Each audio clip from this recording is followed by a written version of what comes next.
Welcome to Gregorian Chat.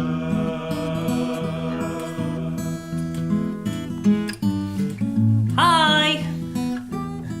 Welcome to the podcast. Another episode coming at you. Gregorian Chat, the podcast where we don't have a tagline. Yes, yet. So yeah, please. I'm just going to keep saying that until we get one. Until we get one. Podcast where we talk about stuff for your entertainment. Well, a lot of shows are like the show where it's all about the talk, or I don't know what else would really be. It's just it's real, it's Catholic, and it's all banterous. about banter. It's all about the banter. The show where it's all about the banter. But it's not really. No, it's content as well. Yeah, I'm content with it. Anyway, The show where we're content with banter. Maybe we'll work on it. Anyway. I reckon we're getting better. You can see this Christmas theme today. Yeah, we're wearing... Kind of, but not really. I actually got this for my birthday, so I'm so happy that we're filming this now because it gives me an excuse to wear it. Dom also got this for his birthday, which explains why I look like a male dancer or something. You can see my it's also quite cold in here, so it's like... Anyway. No, you're just... I don't normally wear t-shirts this tight, but it is because it's a Christmas Batman t-shirt, so... Yeah, that's exactly right. Yeah, so what are we going to be talking about today? Well, today the title of this podcast is Whatever Happened to Advent? Oy vey.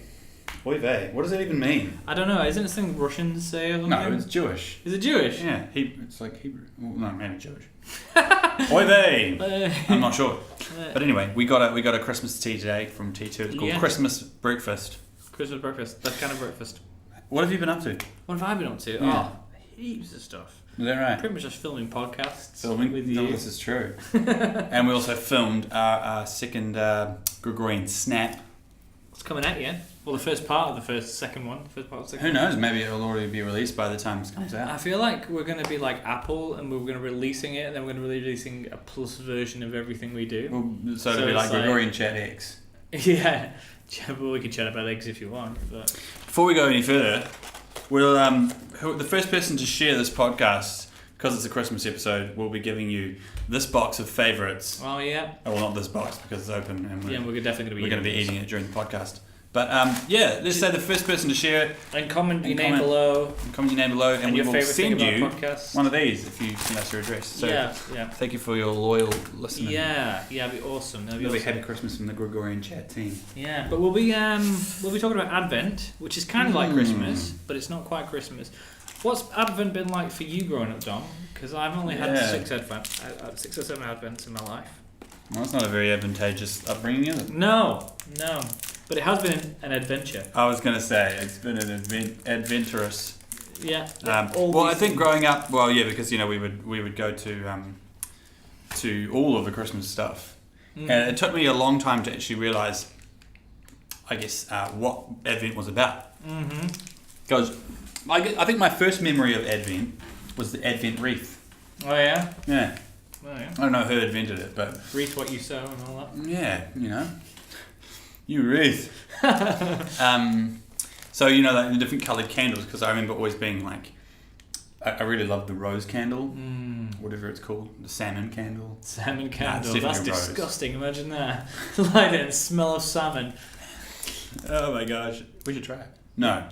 But so that candle, that wreath, and being able to, because I was an altar server, being able to light the candle. I remember it was one of those cool jobs that you got given, I think, throughout the year as an altar server. Yeah. But it wasn't until I went to the United States that I realised, when I was living with the Servants of the Word, who's a single brotherhood. Just one of them? Yeah, single brother. He has a hood. He's a criminal. No, I'm kidding. And it really brought to my attention the fact that Advent is actually more than just waiting for Jesus to be born. Okay. Yes. And we'll go into the rest as we go on the podcast. But I think definitely in the past 5 or 6 years, Advent has taken on a new meaning for me. Well, yeah, actually, that's the same for me, but that's because I've only been a Catholic for that amount of time. But I remember I think it was my 3rd Advent. Like, I've been at university, so I hadn't really been paying attention to the church's seasons, the church calendar. But when I was at Spec in the Westminster Diocese, I was given this this reflection, this do it yourself DIY retreat. Oh, was it that 33 Days to Morning Glory? No, it wasn't. It's very different. It's called Theotokos. Oh, God-bearer. Yeah, and it was following the story of the God-bearer Mary as she journeyed on her way to giving birth to Jesus. And it just like opened my eyes completely. I was like, oh my gosh, this whole thing, everything's connected. It's like they planned it or something. And so I got really that helped me get into my devotion to Mary and understanding her position in the whole host of things. And yeah, so it's quite exciting for me. But like having done the research for this podcast, actually, my eyes have been open to so much more. And just good. Sticking to it. Well, in case you're wondering, what we're going to be talking about now. Is that t-shirt really uncomfortable? It's really uncomfortable. It's way too tight. And I do need to lose a bit of weight, so I'm feeling a bit self-conscious. Anyway, I'm sorry. Let's crack on. Speaking of crack. Gosh, I don't know. There's so many different ways you could go with that. Yes. You're a crack up. That was where I was going with that. All right. I was talking to Father Chris earlier, and if you know Father Chris, he's got a very... Well, if you know Father Chris, you'll understand when I tell you that when I asked him, can you give us a pearl of wisdom for this podcast? He said, well, bear in mind that actually Advent's about thinking about our death. And I was like, oh, Father Chris, you and your dark sense of humour strikes again. However, he followed it up by making a point. And the point is, we're about looking at, yes, the nativity of Jesus, Mary giving birth in the stable, we all know the story, but it's also about the second coming of Christ. And I think this is a more applicable to our day-to-day life. Jesus did have a very stable family, eh? Yes. At birth. Yes. Yeah. He had a manger birth. He was in the army from get-go. He was born into a manger.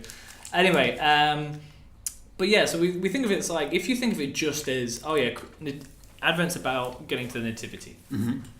I think we miss a lot in that it's actually about preparing ourselves for Jesus' coming, like in our lifetime. And I don't mean like the parousia is going to happen in my lifetime. This is not a prediction, but like at the point of our death, we will come to meet Jesus. Mm-hmm. We'll come face to face with our Maker, and so it's preparing ourselves for that and not being too morbid. I'm gonna die. Merry Christmas. But more as a Christian, the prospect of death shouldn't be something of fear and trembling, but more of like, I'm going to meet Jesus. That's right. And so if you're bearing that in mind, it's like, how am I acting? I'm about to go and meet Jesus. Well, maybe not about to, hopefully not. But like at some point in my life, I'm going to meet Jesus. How have I been leading up to that point? Yeah, I mean, and I don't know about you, but basically, as soon as I can start listening to Christmas carols, I'm there. I love them. I love Christmas music is just one of those things that is very nostalgic for me. And you're making a right mess of yourself, aren't you? So it's hard to, I guess, lay aside preparation for Christmas as something separate, and I guess replace all of that pre-Christmas nostalgia with actually the practice of Advent. And I guess we're not saying that you have to do that, but we're just kind of addressing this question saying what is the proper way of celebrating Advent, And so, I think it's definitely, I guess if you're a Catholic who wants to engage with their faith, then a big part of that is actually looking at the theological side of things and not just this as a time and a season in the church where we do certain practices. Yes. I think it is important to think about it theologically and think, okay, this is about the second coming of Christ. This is about us being able to meet Christ. Yeah. And a huge part of what a lot of Christmas carols focus around is the incarnation.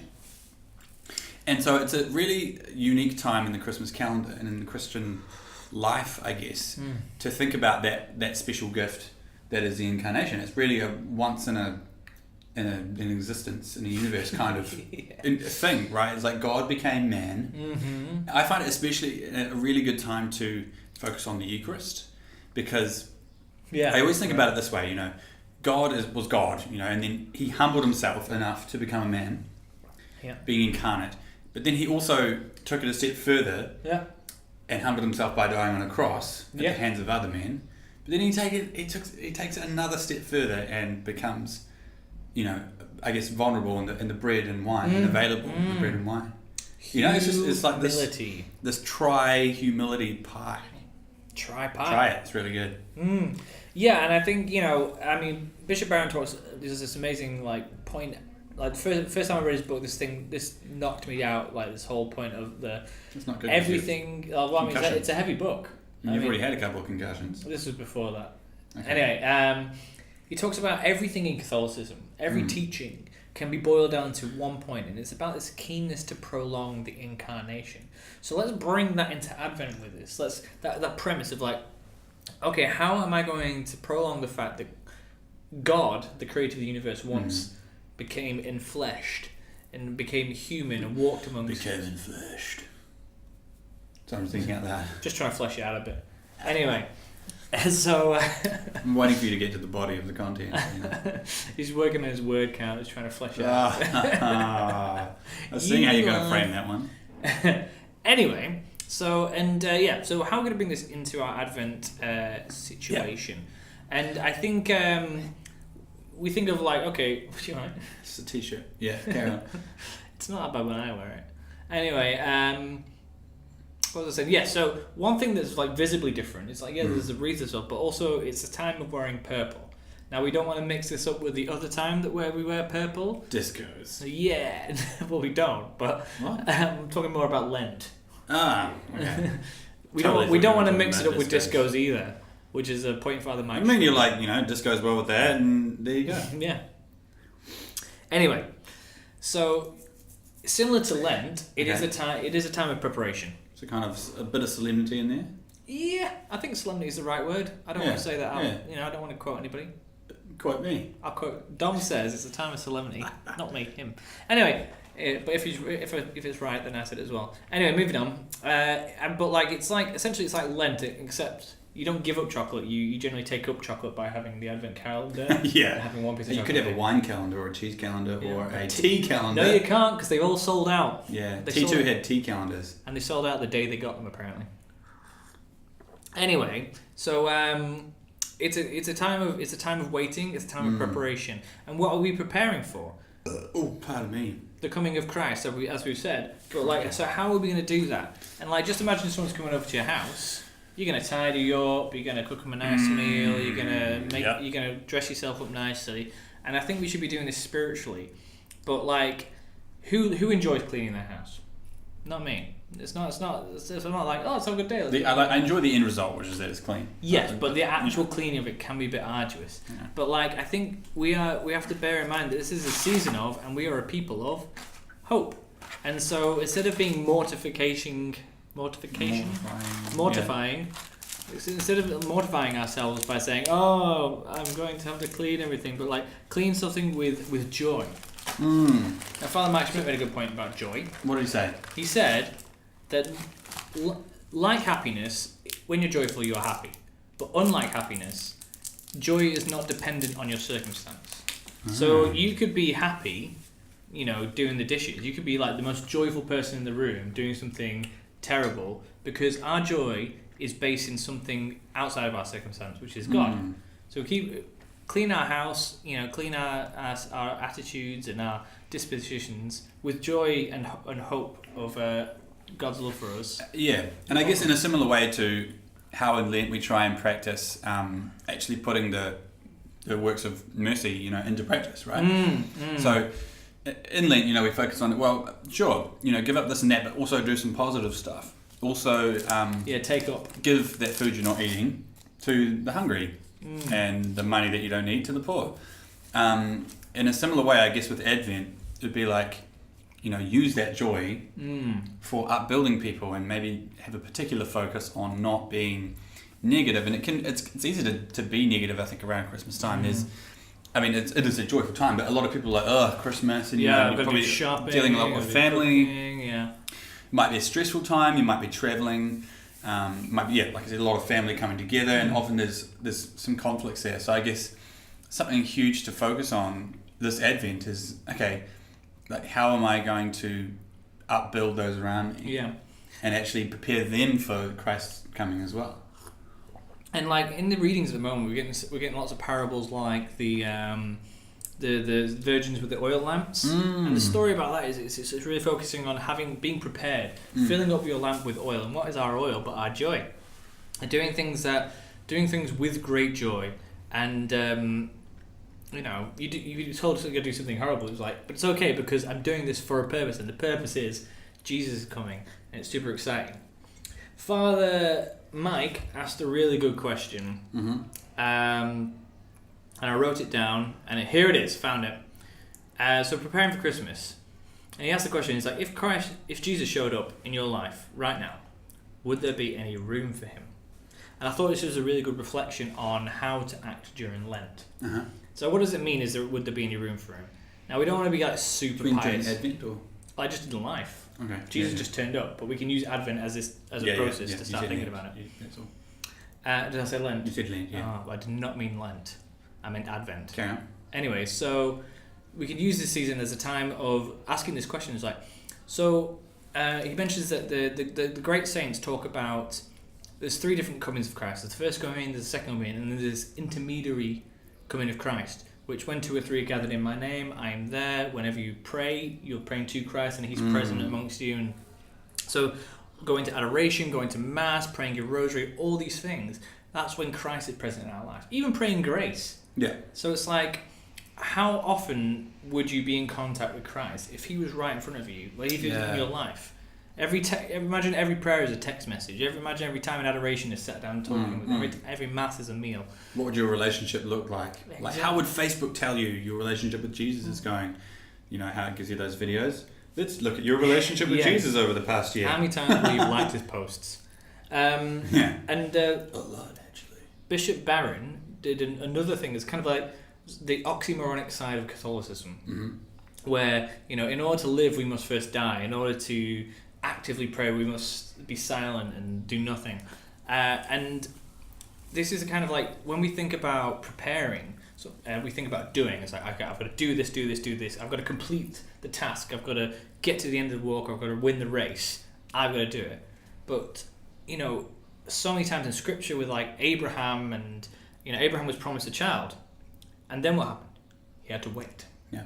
Because sometimes we're not prepared spiritually, so we need a time of training. We need a time of preparation for ourselves, and that is often shown in a time of waiting, in a time of just getting to the point where we can be like, actually, God, I can't do this.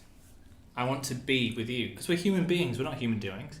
So like, it's a time that's like, actually, I've filled my life up with so much stuff, with reading, with rosary, with adoration, with work, with seeing friends, with going here, with doing that.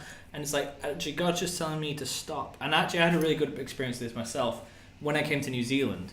My faith journey took me from Lancashire to Wales, to London, to New Zealand. I got to New Zealand, I was like, where am I going next? Australia, America, all these great ministry places, let's go. And I went to Hearts of Flame, my first Christmas here. And the real message God was saying was like, just be where you are. Yeah. And that was Pukekohe. Now, if you've been to Pukekohe, you'll know how hard that was. But I did that. I said, right, I'm going to be there. And I was there, and, you know. There you go. So be where God wants you to be this Christmas. Yes. You know? And I think, we keep talking about Christmas, but I guess it's this thing of like, let's engage with Advent. Let's use it fully as a time of. It's almost a mini Lent in a series. Like, you don't need to be giving up as much, but I think make it a little bit more solemn, as we said before. Yes. Let's just reflect a bit more. You know, like there's a lot of mystery that goes around in the faith in this time of year. So I reckon just embrace that and allow God to come into your life. Make that space for Jesus.